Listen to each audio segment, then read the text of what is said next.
In 1939, in the United States, a group of researchers set out to study something that seemed harmless: stuttering. They wanted to understand why some people develop it and whether it could be controlled.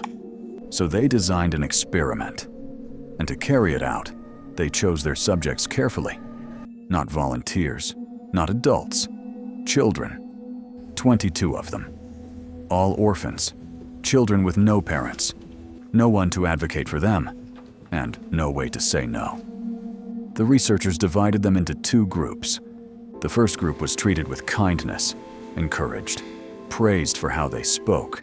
Even when they made mistakes, they were reassured. But the second group was treated very differently. These children, some of whom spoke perfectly fine, were told something was wrong with them. Every time they spoke, they were interrupted, corrected, criticized.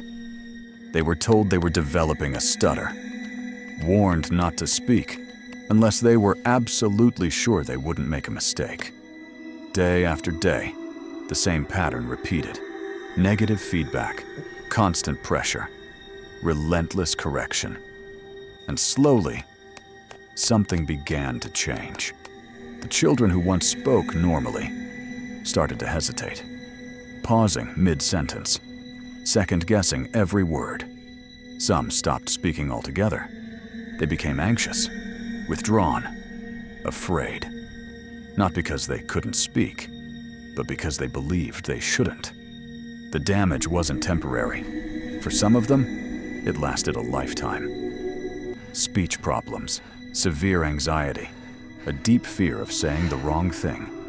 The experiment became known, years later, as the monster study. Not because of what it was studying, but because of what it did. Even the researchers at the time knew something wasn't right. The results were never published. The study was buried, hidden, until decades later, when the truth finally came out. And the former orphans, now adults, began to speak about what happened to them. About the shame, the fear, the silence that followed them for years. Because they weren't just part of a study, they were children who were taught to doubt their own voices, which leaves a question that's hard to ignore. If simply telling someone there's something wrong with them can change the way they think, the way they speak, the way they live, then how much damage can words really do?